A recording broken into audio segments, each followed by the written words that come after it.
This is the Life's Better podcast where we talk about how life is so much better with God, community, and purpose. And I want to start off with a question to you, Josh. Okay. Have you ever heard anyone say something to this effect? It was a really good thing that I was drunk because if I had not been drunk, I probably would have made a really bad choice.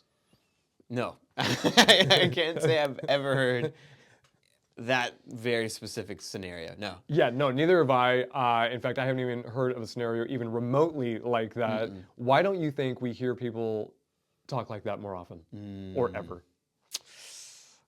Because being impaired normally leads to poor choices, not your best decisions ever. I mean, we all learned at some point in school that alcohol actually inhibits us from thinking clearly. It's that prefrontal cortex in our brain that it limits the rational thinking. Alcohol basically makes you, well, feel brave when you probably should feel a little cautious.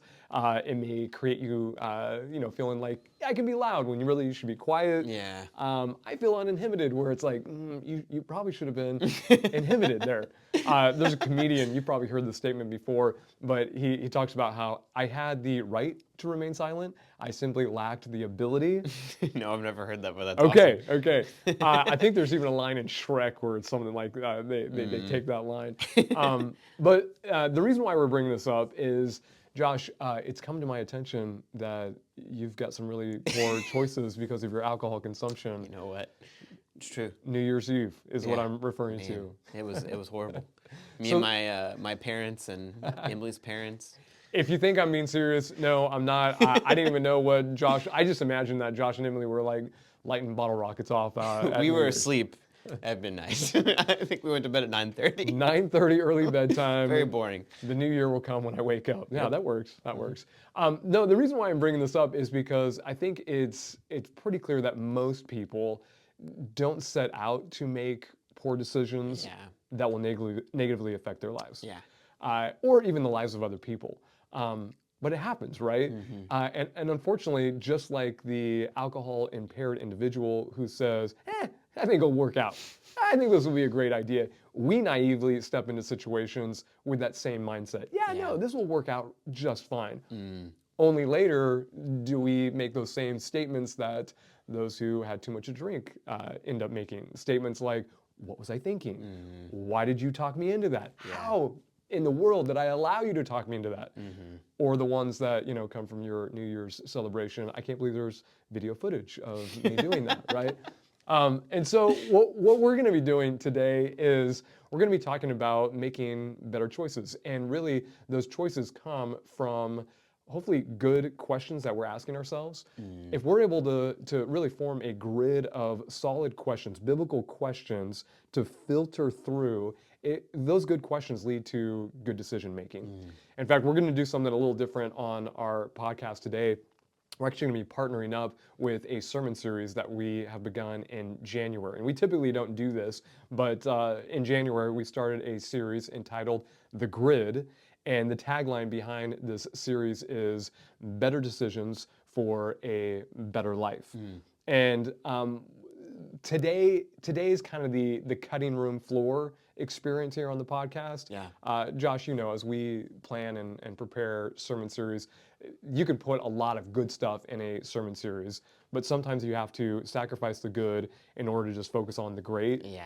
And so Yeah. the series that we're in, The Grid, we're just challenging people to add 4 questions to the grid that already exists. Like, we all have a grid of questions when we're making decisions. We've got a question like, hey, will I enjoy this? A question might be, will this make me look good? Will this make me look bad? Can I get away with this? I mean, there's all kinds of questions, some of them better than others. But we're just simply asking people to add 4 more decisions to their already existing decision-making grid that really will filter through, hopefully, some of the mistakes that will lead to those moments of regret in life. That's good. Now, today's a bonus because we're only focusing on 4 on Sunday, but we're going to throw out a 5th. Okay. And it didn't make it into the series because I think it's probably already a question that most people are already naturally asking themselves. Okay. And so I think a lot of people were like, yeah, no, I kind of already asked myself that. But sometimes, have you ever heard a communicator share an idea that you already know about, but the way that they 100%. said it, it was Yes. like this light bulb went on, and you're like, oh. Yeah. Or maybe you believed it, but like you didn't have a lot of conviction behind it. Now you do. Yes. You know what I mean? Yeah. Yes. So really what this question is, it's probably not a new one for you, but hopefully we put some words behind it that will give it a bit more weight and cause you to really wrestle with the implications of it. All right, before we give you that question though, Josh, I'm going to play a game with you called Did Jesus Say It? Okay. Now, the reason why we're playing this game is because Jesus was a master at asking really great questions. Yeah. Pointed questions. Just for fun, this doesn't have to do anything with the game. But do you have any idea how many questions that Jesus is recorded having asked in the Gospels? I'm probably lowballing it here, but I'm gonna say 40. Okay, so it's actually 307 questions. 307. So if you go That's through the awesome. Gospels, he Yeah, asked just the four. Yeah. Yeah, just 4 That's Gospels. crazy. 307 questions. Now, That doesn't surprise me really. some of them I would say are better than others, right? But they're all very poignant. So what we're going to do is I'm going to ask you a series of 10 of his questions Okay. or possibly not his questions. And you have to determine whether or not Jesus asked it or not. All right. No study here. And just to let you know, some of them are a little trickier than others. Others will be these like, you'll have no problem. Okay. But got pay it. attention. Pay I'm paying attention to the attention. wording. Okay, here it is. All right. Question number 1. Are you afraid? Did Jesus ever ask the question, Are you afraid? are you afraid? When would he have asked this? All right. Are you This is afraid? one of those more tricky ones. Are you afraid? Are you afraid? I'm gonna say yes. Okay. I'm gonna say he did say that. There's plenty of opportunity, right? The first one that comes to mind is like when they think he's a ghost and he's Yeah. in the water, right? Yeah, yeah, And yeah. Peter, I don't know. I don't know if he ever asked like that specific. I'm gonna say yes. Okay, Josh, you're going to say yes. You should have said no. Ah, dang it. Okay. So what he does say is, why? Why are you afraid? And I told you it's going to be really tricky. yeah. And the whole idea here is like Jesus doesn't ask questions just to like get information. Typically, he asks questions for you to wrestle with what's going on. why. And Yeah. so it's the, hey, why are you afraid? Yeah. No. Wrestle Are you with it. afraid? Why are you afraid? Josh, you're 0 for 1. Let's see if we get any better here. Okay, question number 2. Do you still have no faith? I'm gonna say yes. In certain translations, I'm sure it words it that way. I feel like he's asked like that type of question. I just can't think of a time I've read those exact words. But I'm You saying nailed yes. it. He did say Okay. that. In fact, he says it right after he says, "Are you afraid?" And then he throws out the question, "Do you still have no faith?" And it's why they're actually afraid on the sea. So in Mark chapter 4. Okay, next one. You're Okay. doing good. You're 1 for 2. What reward will you get? Did he ever ask the question, what reward will you get? What reward will you get? I think so. Yes. That is correct. Yeah. He says that. Do you remember when he said this? I'm trying to remember. It's no big deal. Is it the when if you only forgive those who forgive you type of thing? The- What reward would you get? and hey, when you only love those who love you, Yes. yep, that's it. That's Yes. it. Very good. 2 for 3. Why do you worry about clothes? In so many words, does Jesus ever ask the question, why do you worry about clothes? Oh man, this is like Matthew 7, right? And I can't remember if he asks the question or he just says, "Don't worry," or "Why do you worry about what you wear?" is what he says. I'm gonna say yes. Ah, ding, ding, ding, Yeah. ding. Well done. You're Okay. on a roll now. All right, number 5. Which of you, if his son asks for a stone, will give him bread? That is false. He asks a different question, which is very similar. Yes. He says, "Give him a snake." It's actually the exact opposite. He says, Ask for bread, If- but yes. Okay. but gives him a stone. I can You- remember. you're doing yeah, Why great. would we ask for a stone? I can't remember. Daddy, can I have some stones, No, but please? here's some bread. No, but here's a loaf. All right, number 6. What is the nature of truth? Does he ever ask the question, what is the nature of truth? No. That is correct. It's an interesting philosophical question, Yeah. but it's not one that He Jesus says he ever is the asked. truth. Yeah, that's right. That's So- right. Number 7, when will the Son of Man return? Does Jesus ever ask, when will the Son of Man return? I don't think he ever asks people that. I'm gonna say no. Good. Okay. In fact, he actually says, no one knows when the Yeah. Son of Man will return. So Yeah. you that could nailed have it. been one of those Yeah, like he's asking a trick question. Yeah. Because he does that sometimes. It's true. No, you're doing great. Okay, number 8. Why do you entertain evil thoughts in your hearts? I can't think of a specific time he does ask that, but I'm gonna say yes. That is also a correct Okay. answer. Where is that? This is actually in Matthew chapter 9, verse 4. I believe he's dealing with the judgment that people have of this woman who's washing washing okay. his feet. It's like, hey, why are you doing this Yeah. to this poor lady? Next question. Do you believe that I am able to do this? I'm gonna say yes. That is correct. Yeah. Okay. And it's right before he heals a few blind men. He's like, he asks, hey, do you believe believe that I'm I have the able? ability to do this? Yeah. And they say, Oh, man. absolutely. And they are able to see. All right, last question. How can one know if your actions are just or unjust? He doesn't ask that. Again, interesting philosophical question, but not one Yeah. that Jesus asked. Okay, Josh, I am seriously impressed. You got 9 out of 10 correct. You clearly have paid attention First to the one words of was Jesus. the one I missed. And honestly, I probably should have saved that one to the end because that one was probably the trickiest. man. So Yeah. well done, well done. I appreciate it. That makes me feel good. As a pastor, whenever I go through like Bible trivia, it's either a hey, pat on the back, you did good, or just total shame, complete shame for not knowing things that like you absolutely should know. These types of scenarios, I'm always like, somebody's gonna watch this and be like, I'm not sending my kid to that. That guy doesn't even know the words of Jesus. He can't be a pastor.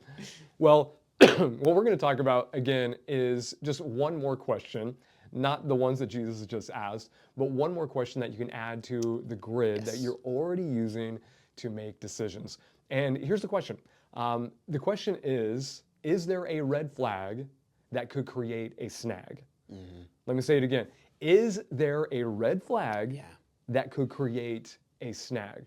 Now, hopefully most people kind of understand the concept behind a red flag. Like if I were to say to you, Josh, hey, that's a red flag. What do I mean by that? Normally it's, I don't know, I equate it to like the beach, you know, like where there's somebody waving the red flag.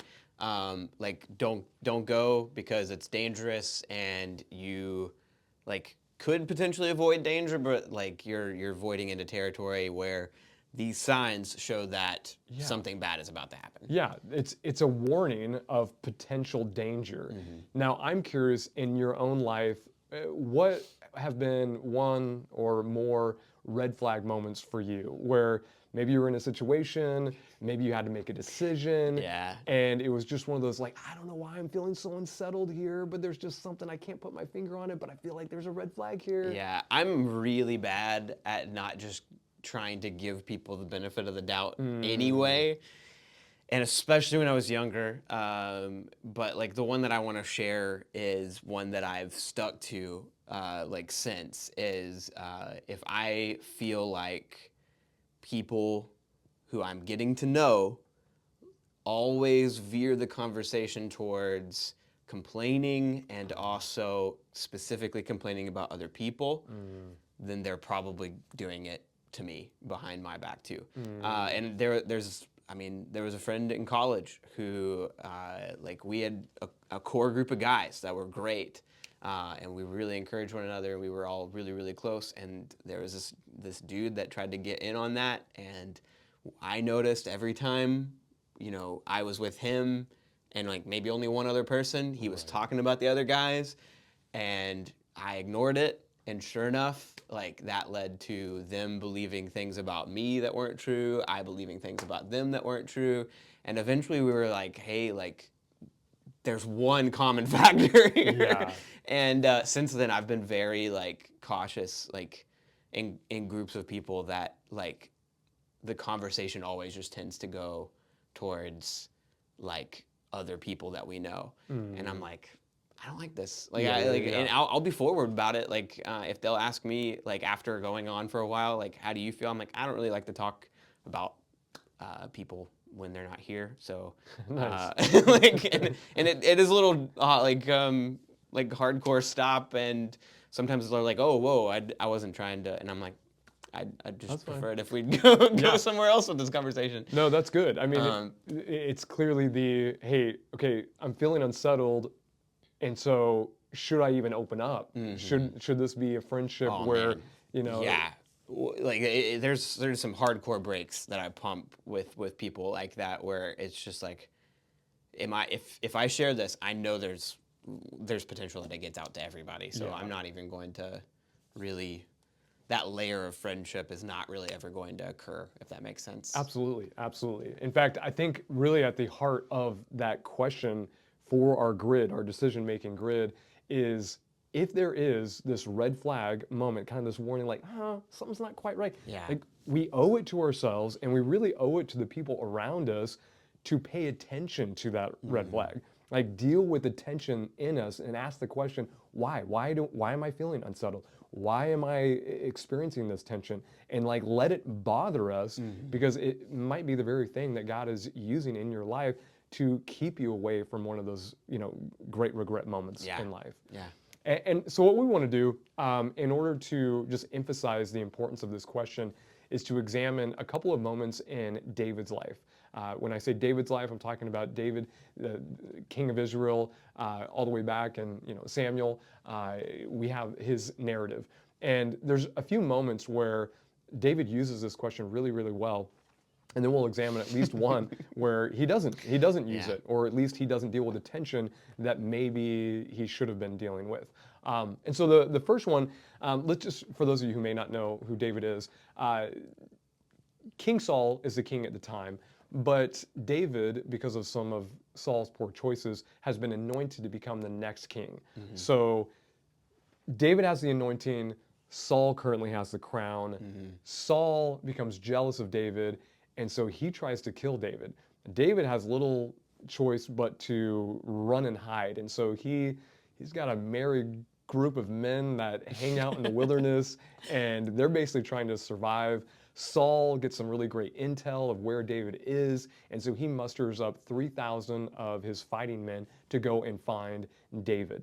Now, just picture the scene. When we say wilderness, we're not talking like forest. We're talking about desert. We're talking about cliffs. We're talking about rocks.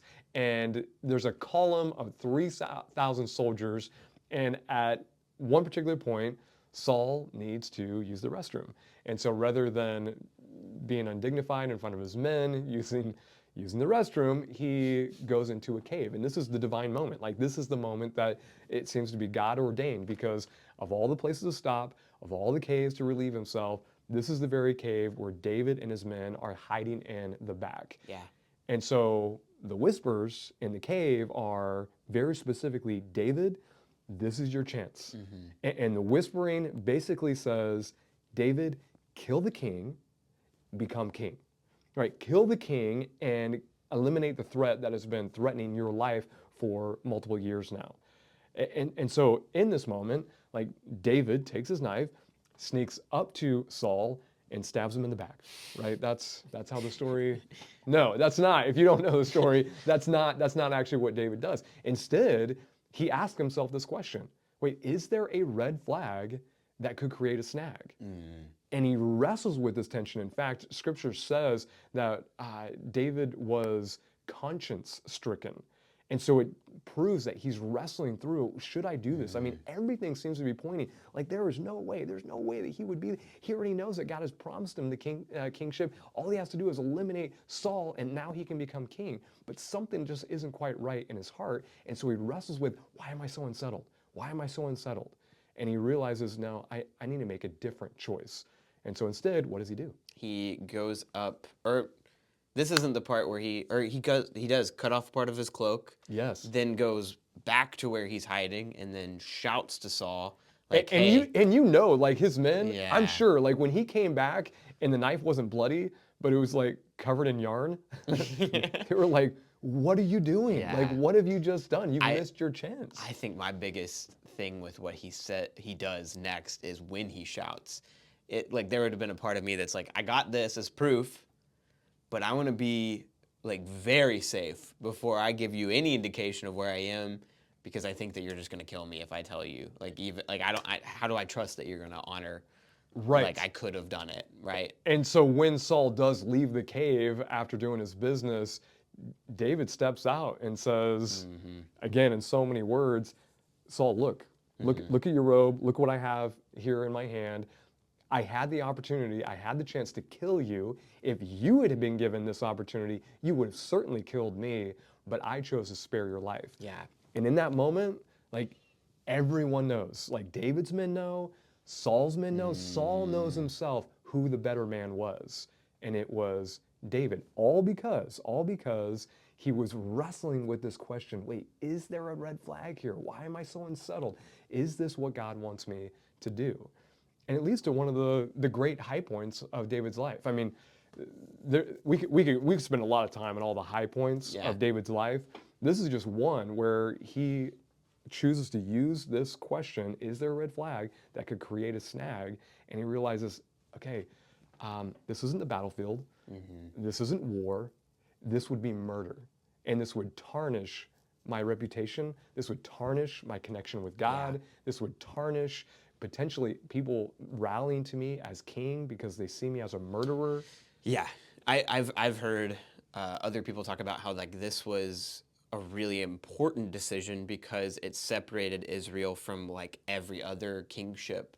Like it wasn't like the very first transition from one king to another in Israel wasn't regicide, right? Like it was just, you know, it wasn't peaceful by any means because Saul was still killed later, but like. But not by the hand of David, but by David. the enemies of the Philistines, Yeah, right? Yeah, yeah, exactly. So. Now, high point. Can you think of maybe a few low points, maybe one particular in David's life where he probably should have used this question on his grid, but he clearly doesn't? There's a whole song about it, right? Like he saw her bathing on the roof, right? Yes. But yeah, Bathsheba is the one, right, that everyone points to the most. There were certainly others, especially later in his life. Yeah. But this one, I think, started it all. Let me go to scripture. I'm going to read to you some of the moments leading up to one of David's great regrets. Yep. And we're just going to ask the question, was there a red flag that could have created a snag? And we're just going to process it for David. Yep. So in 2 Samuel chapter 11, verse 1, it says, in the spring, at the time when kings go off to war, where is David? Is he with his men? No, he's at home. He's at home in the palace. So let's ask the question, is there a red flag that could create a snag? Yes. Let's think about some of the red flags then that he should have been wrestling with. What comes to your mind? First one is like, I mean, he's been promised by God this kingship. And I'm sure they were thinking strategically, and like they even do this later in his life as well. Like, no, David, you stay because you're too important. And it's like, that makes sense if it wasn't God ordained, Good right? call. And so there's almost like this lack of trust. And it's like, no, I got to protect me. I got to protect mine. And so all of a sudden, like himself is turned inward, right? Yeah. Like instead of, I just trust God, I'm going to be doing what I'm supposed to do. No, that is an incredible insight. And oftentimes that's what we lean to. It's like, well, what makes me comfortable? What makes me feel safe, secure? Is it surrendering to God and his plans? Or I'll just ignore the tension that God's putting on my heart, conviction of the Spirit, because I don't really want to do that. Yeah. Right? Yeah.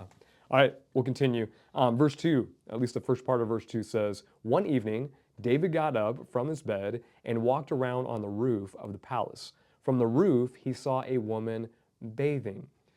Is there a red flag that could create a snag? Is this his wife?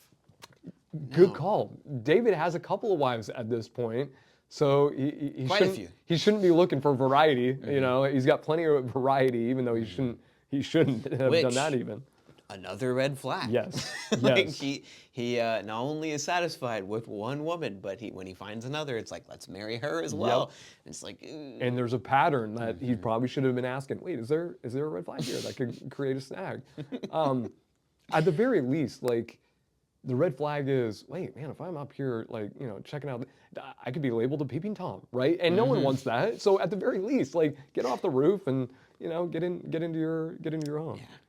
The other part of verse 2 says this: the woman was beautiful.